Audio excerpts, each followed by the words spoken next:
Hello, Midnight TC members. This is Midnight Fox coming to you with this week's Competitive Edge podcast. This week we have Jin Zaki recording and giving a few thoughts into the pick of the week. We have GMN Champion. This week we're covering Psychics, which is one of his favorite deck types. So we have Yep. Master on board for Psychics. And as I said, we're kind of sticking with a theme going through the month of October, sticking to the creepy, crawly, spooky, otherworldly things. So psychics fit right into the Halloween theme. So without further ado, and without going over 100 things beforehand, I'm going to pass on the overview and explanation of psychics over to our master of psychics, GMN Champion. Why don't you introduce us to psychics? All right. Thanks a lot. So I guess you can call me a master of psychics. I've been playing around with psychics after a friend of mine also a Midnight TCG member, Ammonite. He and I challenged each other to see who could build a better deck. But before I go into that story, first let me introduce you guys to psychics. As many of you know, the psychic archetype came with the birth of Synchros with the Duelist Genesis pack. You had synchros such as Magical Android, Thought Ruler Archfiend, and Psychic Life Trancer. Whole premise of Psychics is to combo. This is why you had a lot of cards like Emergency Teleport, and although that led to the format known as Teledad, it kind of went with the theme as far as making sure that you can loop with different cards such as Overdrive Teleporter and Recycle, along with Psychic Overload, which, for those that don't know, is essentially Pot of Avarice, but for psychics in trap form. The whole premise of psychics is with this combo is that you pay life points or you take effect damage so you can utilize these monsters with special effects, such as Krebons, who's one of the very first tuners. And then when you synchro summon, you essentially gain life points based on various effects of the synchro monsters. This is to help balance the game. As far as the TV show is concerned, synchros were brought in, so they wanted to have a new archetype, and the show kind of only brought that up a little bit. Wasn't that great, but as time went on, more and more psychics were added in. Many of you might remember the card Mind Master, which is currently banned, but it was another way for psychic decks to really combo out. As far as how it went on later on, it really didn't get any support until Extreme Victory, where you had cards like Serene Psychic Witch, Cleric, Esper Girl, Wizard, and a lot of people kind of put that under the rug, except there still was that combo because of Exceed monsters. Because of Exceed monsters, cards like Overdrive Teleporter that you bring out 2 level 3s became much more relevant. So you could go Overdrive Teleporter, get your Zen mains or your Leviair, and then you utilize the Remove from Play zone to get a lot of extra draws. Um, the deck has been subpar for the most part until this YCS Indianapolis when Jeff Jones got second with a, well, quote unquote psychic deck. He did use the psychic engine. However, he utilized more chaos cards than most people might think. You know, I So think where do back to, Hypno and Drowsy come I, into play? I know they really seen more Showtime when it got to 5Ds, but I would have liked to have seen the introduction of psychics way back when in the original show. I'm trying to remember the guy that Yugi faced in one of the first Esperoba. tournaments. You guys remember the first one? The one who had his brothers up there Yeah, watching? Esperoba. Esperoba, that was in Esperoba. Battle City. Esperoba. They should have found a way to integrate him into a later show when Psychics became big. Since It couldn't have been 5Ds. He would have been long gone by then. he was our original psychic duelist. I called him a douchebag. Yeah, psychic in quotation marks there. So, The biggest quotation marks available. I mean, that was very a good overview, and I mean, it covers pretty much the whole point of the archetype. Was sad to see it come so late in the game, but It's definitely, here now. it's definitely getting better as the game progresses. One of the things I like that Konami's doing is they're going back to things that they supported less, and they're offering more support to it. Also, we're gonna get a Karibo archetype. I think we've had one through almost every series. We had uh, Karibo, Winged Karibo, Currybon, Curryvolt. Revolt. I want those Karibo monsters Yugi used in season 4. Those Curry were awesome. Babylon. That one, yeah. I know, looking at the Ojamas, man, I wish they would really do something with the Karibos because Karibo's very underrated. But we're not here to talk about fiends. We did that last week, but yeah. Karibo Karibo's not a love. fiend. He's cute. Karibo love, he's a fuzzball. So you can find him in Dryerland. So, Pretty much. with that, we'll move on to staples. And from my point of view, if I was to think of staples right now in the meta, one of my top thoughts on a staple that's actually starting to see more play in his prices going up a little bit is Thought Ruler Archfiend. In a meta where we're so ready to pay life points for things like Solemn Warning, Solemn Judgment, etc., he has the ability to give you back life points by destroying your opponent's monsters. Not only that, but if a card targets a psychic type monster, he has the ability to save it. Most people, It's a spell or trap for his effect. yeah, and most people would use that in conjunction with, right now, with like Krebins, or if people are running Psychic Commander. Those are the two main ones we pull out with Emergency Teleport. Uh, Definitely second on the list, since I was already speaking about it. My list would be Krebins. You're That's taking you- my list from me, man. You're taking my list. Why am I That's- here? With Psychics, that's the go-to guy. I mean, he's an easy tuner to get out. He has a card specifically designated to him, and if you think of Telekinetic Power Well, he actually has two that could be used with him.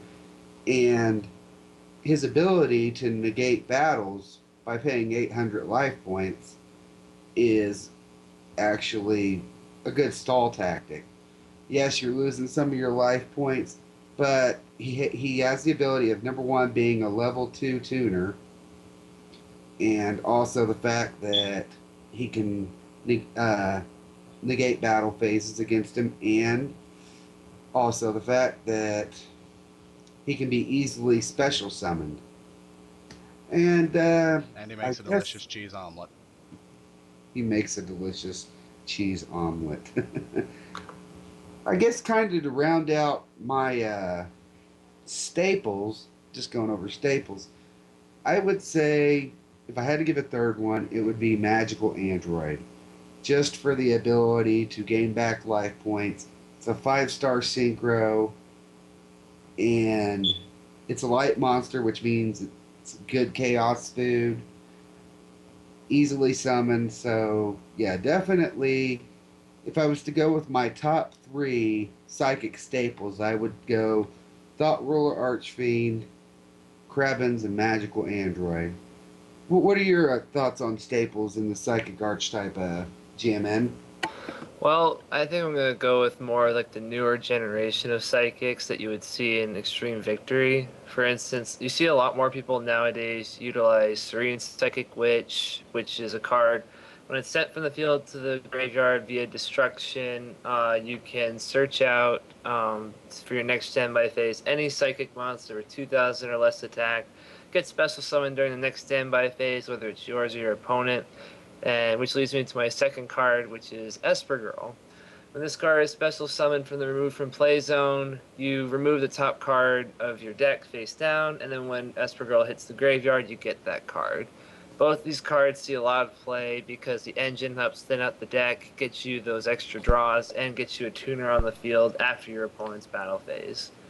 Third card definitely would have to be Wizard, because when you normal summon him, you can even pick the synchros you've gone for in the past. So when he hits the graveyard, you can get a card like Hyper Psychic Blaster back. I feel like the newer set of psychics, especially the newer generation, is going to be much more popular and much more cards useful in like a staple way if you're going to be building a psychic deck. All right. Well, with that, we'll pass it on to Jinzaki. I would just say emergency teleport 3 times, but seeing as it's limited to 1, I'm going to say emergency teleport, Krevens, and Krevens. No, you can run 3 teleport. Oh, then yeah, 3 emergency teleport. Boom.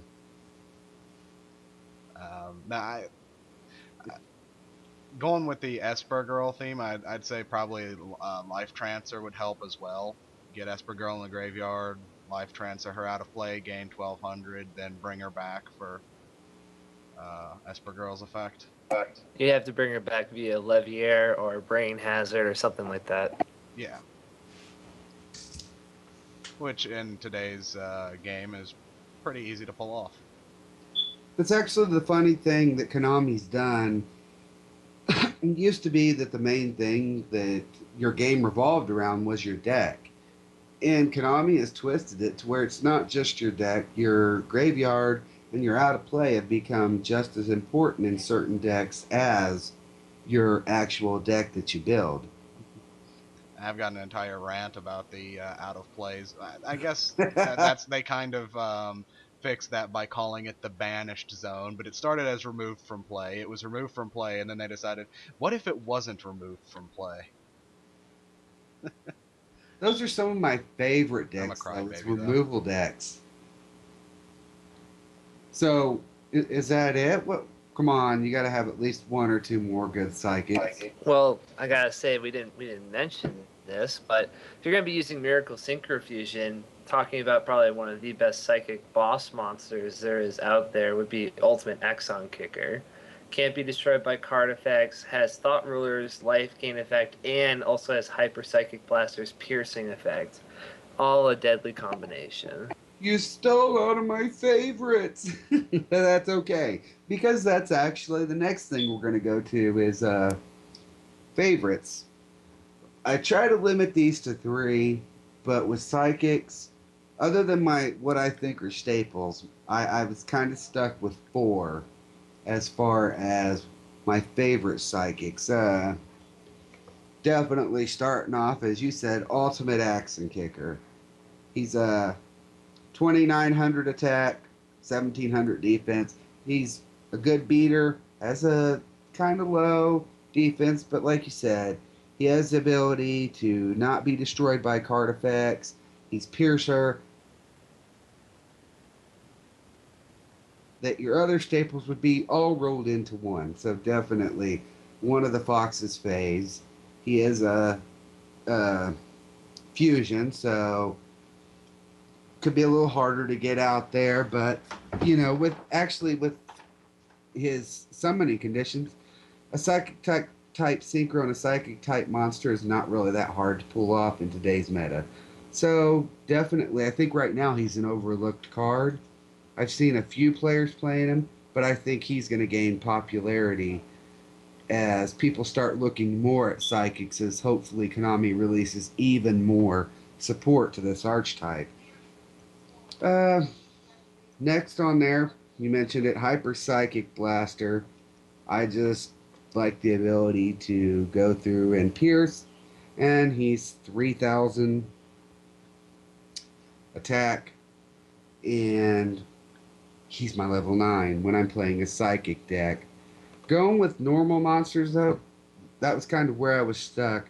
I'm stuck between Pandaborg and Genetic Woman. Pandaborg, when he's sent to the graveyard, you can pay under 800 life points and special summon a level 4 psychic type monster from your deck. So if you're playing pure psychics, he's a decent level 4 monster. used for Xyz summons. You're not going to get his effect from that, but if you're just wanting to keep him out on the field, the ability to search your deck, summon out a special summon a level 4 is great. And as far as Genetic Woman, the thing I like about her is the ability to pay 1,000 life points and bring back a remove from play psychic type monster to your hand.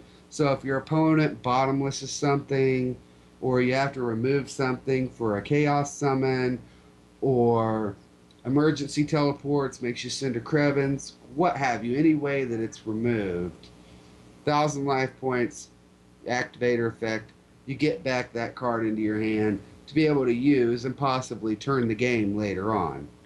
So with that, I'll pass it on to GMN. And what's your favorite psychics? Favorite psychics? Well, I have to, as I mentioned before, the whole reason I'm playing psychics is because Ammonite and I had this little contest going. We each had our own psychic deck centered around one specific psychic. His was Mind Master, so I suppose my favorite would have to be Overdrive Teleporter. He really starts off the combo for certain decks, and if you look in the background of his picture, you see the initial targets, which is supposed to be Psychic Commander, and I don't remember the name of the other one off the top of my head, but it's the other level 3 from Duelist Genesis. But of course, after Mind Master got banned, I kind of won the challenge by default. But regardless, apart from that, I have to say some of my favorite cards, besides the Psychic Monsters, would have to be the Trap, which is Psychic Overload. Send 3 Psychics back into your deck, shuffle, draw 2 cards. It's really useful, especially during the draw phase. So you draw 3 and keep hand advantage. The other thing is funny because people run Soul Taker all the time because people miss the timing on certain effects. But Psychokinesis affects the same way, except it hits anything as long as you have a face-up Psychic. I think it's a very underrated card. I run one copy of it myself in the deck. It's very useful. So with that, I guess we'll pass it on to Jenzaki. What's your favorite psychic cards?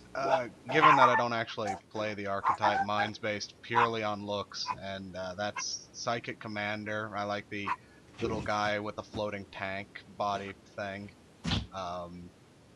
Esper Girl, don't know why. Cute, I guess. And Psychic Shocker because it looks kind of cool. Like a superhero, kind of like Flash, but with electricity. So yours is more based on looks then. I don't play them, I just like the way they look. All right, well, takes us to our next one, which is best deck, past or present. I would say, and it's not purely psychic, definitely going back to a Teledad basis. It was a long forgotten deck, and with emergency teleport back at 3, Krevins having no limitations, in the integration of psychics into that deck, it does kind of maintain itself somewhere along a half and half line. So I gotta say my best deck, I have never been able to pull off a successful psychic deck that consistently won with myself, so I'd have to go with Teledad. What about you, GMN? I don't think Teledad is going to be that strong now. I mean, the reason why it was working so well back then is because you didn't have so many cards that could stop cards like Teledad, the format. But now, for instance, you have Effect Veiler, you have Max C, you have all these hand traps that people play like Tragoidia, Gores, so on and so forth. The deck I use currently utilizes a lot of the newer generation of psychics, but it also uses a nice new trick that just came out called Elemental Lord Grandsoil.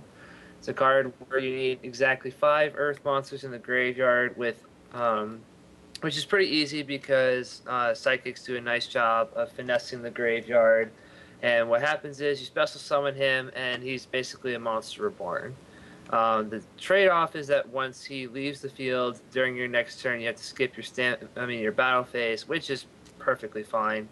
It's a nice finisher. Some people call him a win more card. I've been using a lot of Earth psychics in the deck, but I think nowadays the most successful decks that are out there are the ones that particularly utilize the Serene Psychic Witch Esper Girl engine.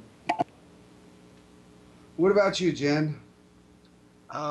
As I mentioned in the pre-podcast, I use the two Krebin Psychic Commander and a copy of Emergency Teleport in my Silent Magician deck. Jeremy helped me put that one together, and yeah, the idea is just if I need them, they're there for a synchro summon. So. Well, before we get on to the Relay for Life this week, did something special this week, and we're taking Q&A at the end of our podcast about what we're going over. So our first question comes from Nomad. Nomad says... Oh, I knew that was going to happen. I'm a psychic. This podcast is about me. Nomad asks, how do you feel that psychics were integrated into the game, and do you think players will remember them as being associated with synchros down the road? I can take this question. I feel like that they're integrated in the game pretty well because the whole premise of the deck is the combo, and synchroing definitely lets you do that.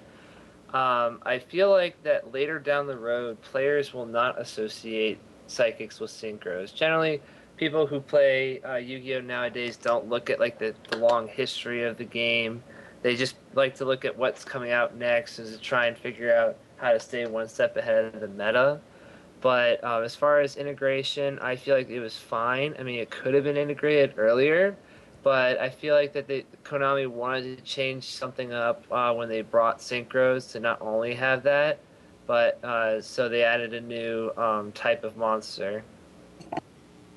For my answer for that, I would say that I think that in a sense they will be associated with synchros just because the archetype hit with the release of synchros.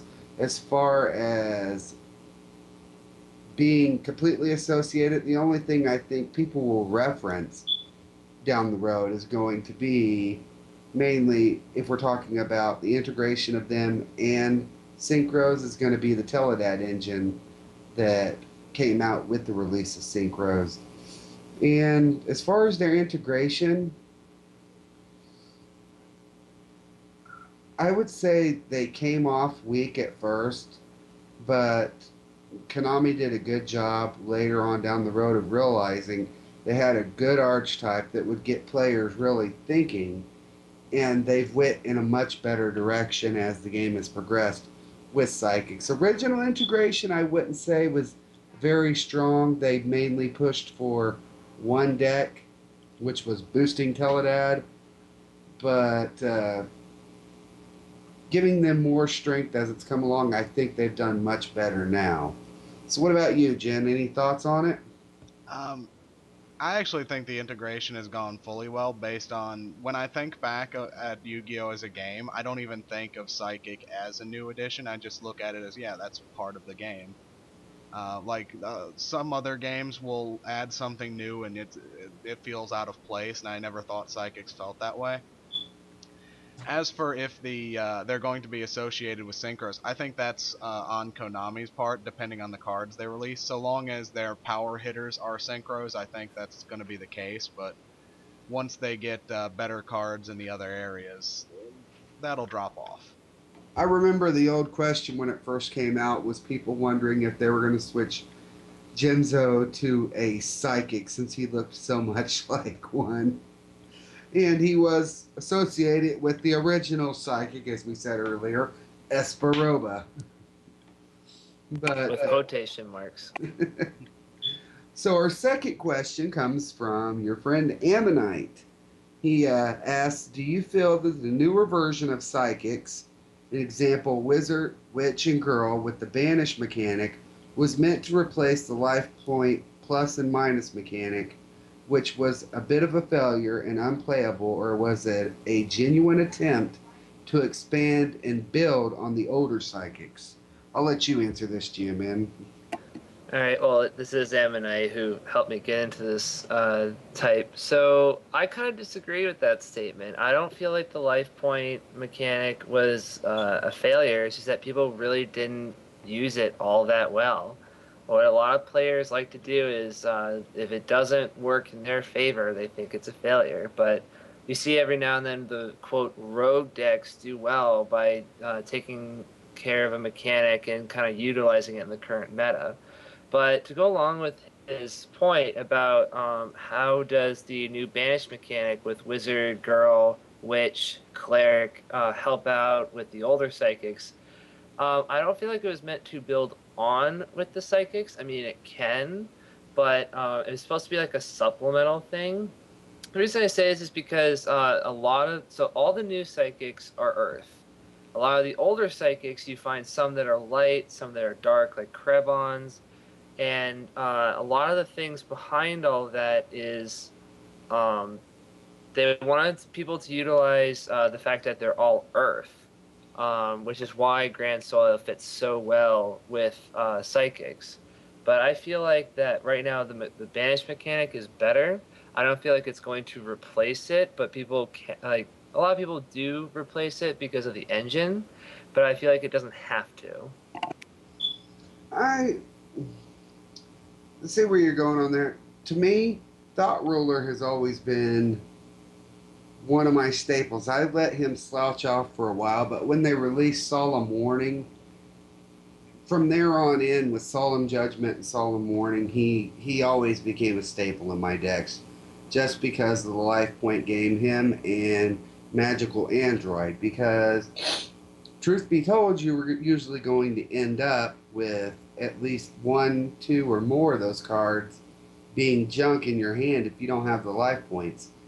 And those two cards alone, that's not including Life Transfer and Ultimate Axon Kicker being able to boost your life points. Those two cards alone can turn the tide and take an unplayable card and make it playable again, depending on where you can get your life points to. So our second question comes from Ammonite as well. Third It question. says, also, do you think psychics would be built upon with new psychic Xyz, or will they collect dust like Fish or Thunder did for a very long time? Also, what direction in terms of mechanics do you think Konami will go in? The only thing I'm going to say before I pass it on to GMN on that is I already feel they're starting to fill out how they're going to go with the Xyz engine.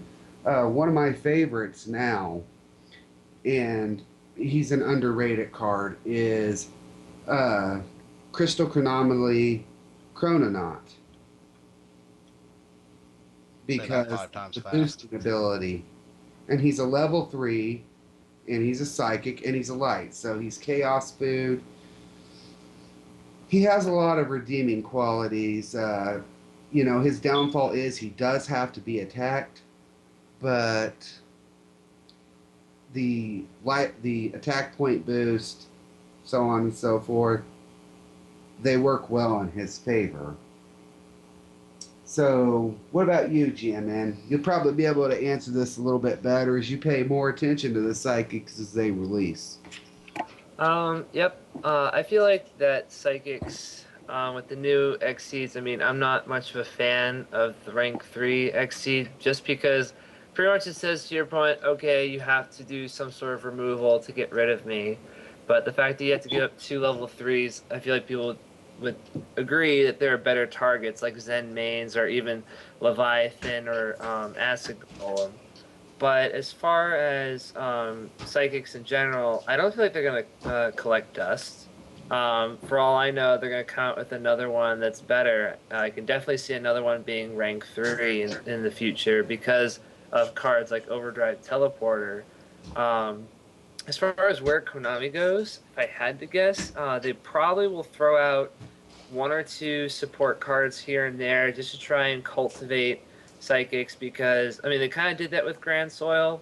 Don't know if that was the initial reasoning behind it, but it's certainly a good one. But you can anticipate like here and there, maybe like a new tuner or another card that works with remove from play or life points. I don't feel like it's going to be a dead archetype in the future. Our next question, I'm going to tie both of these in together. One's from Nomad. If there was to be a new game mechanic that involves psychics, what would it be and how would you sell it to players? Kind of ties into, for my answer, Jinzaki's question of when do you think psychics will have archetypes within that aren't the entire type itself?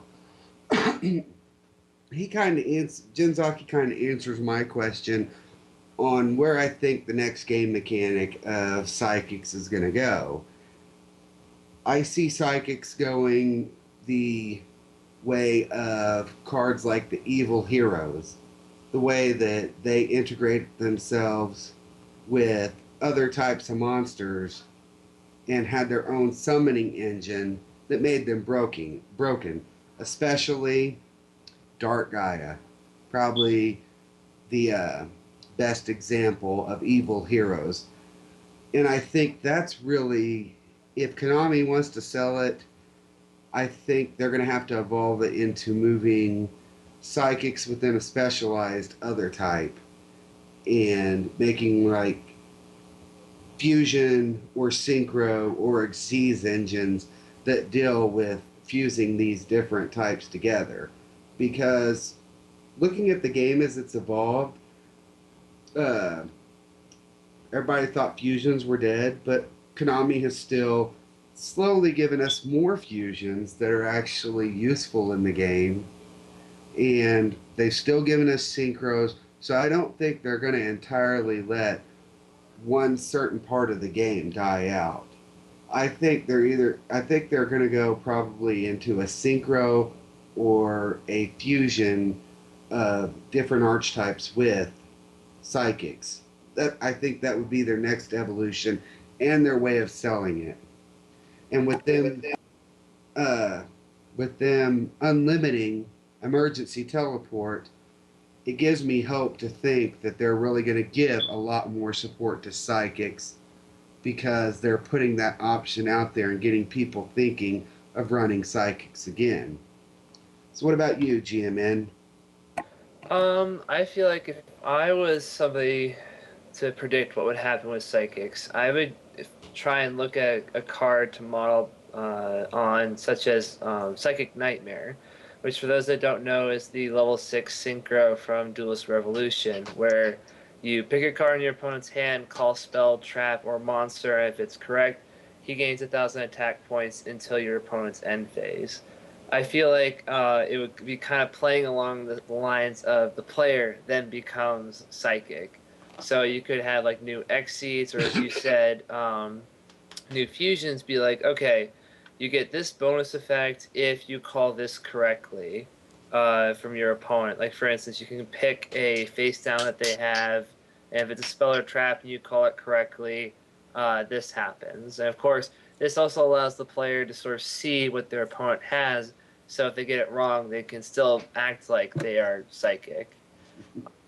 Later down the road, as far as like new cards coming out and where the whole archetype is headed, it wouldn't shock me if there's like another wave of a different kind of psychic. I mean, they had Gustos in the past, so I wouldn't expect anything kind of new. Gustos revolve more around kind of recycling and getting those extra draws without using cards like Esper Girl. But I can see, I don't know, maybe because they've used wind, they've used earth, so that leaves fire and water. Typically, you don't think of that with psychics, but for all I know, they might come out with something new. The reason I don't mention light and dark is that typically those are like the splashable cards as opposed to just a pure archetype when it comes to psychics. Yeah. Our next question comes from Genzo. He says the psychic archetype was once a true think trainer, a combo-oriented deck based on developing scenarios built from decision making that resolved in OTKs and or monster locks, such as the Naturia Beast Embarkion lock or the TG Halbert Cannon OTK, which was a soft lock. The question, Can Psychic still be this time of Player's Choice Think Engine, this type of Player's Choice Think Engine, or has the archetype lost this ability solely on the loss of Mind Master? Well, I can start answering that because I had a player that used my deck at the most recent YCS in Providence. So I would say that there is a lot of thinking that goes into making psychics because of cards like Witch. You have more than a bunch of types. You have to know when to use Esper Girl in anticipation of your opponent doing things. Because, for instance, cards like Chain Disappearance really hurt the deck unless you're using more than one Levier, if you're using Psychic Field Zone or Brain Hazard to bring it back. However, I feel like that a lot of players don't like Psychics because it is a hard type to learn. It's not an easy type like Chaos Dragons or Gear Gia, not like those autopilot decks like Light Sworn or perhaps Dark decks that are out there like Dark World. I feel like there's a high skill cap. I mean, that's one of the reasons I was drawn to it. But I feel like there's a lot of potential behind it, and I feel like that with the more recent success, because I did see, since I was at YCS Providence, I did see quite a few psychic decks do well and make it to the second day of the main event. All right. Well, guess that kind of wraps up the questions we got. They were all really good questions. I think this was actually really good. I think we might start integrating this into podcasts. So if you guys see us talking about podcasting and you see something go up, say, hey, we're going to do a Q&A. Post your questions in the chat box, and we'll mention you in the podcast, and we'll try to answer your questions. As we've been doing through the month of October, I'm going to end out the podcast by going back over again our Relay for Life drive. We do have the raffle against cancer. It's $2 per entry, and you have the chance to win some really cool prizes. There's no limit to the number of entries you can purchase. Also, we have the Duel for a Cure, which is $5 entry, single elimination, best 2 out of 3 match. If you're just completely broke, there's other ways to help. Number one, you can go down to our Midnight Literature section and donate and tell a story, share how cancer's affected your life, or you can even go and watch me get embarrassed in my Gangnam Style video in Off Topic. I passed that around to some friends last weekend, and they got a laugh out of it. We are getting the problem is we're getting the views, but we really need people to sign into your YouTube account and like it, because that's where the staff are having to pay towards. That is not the views. We need the likes.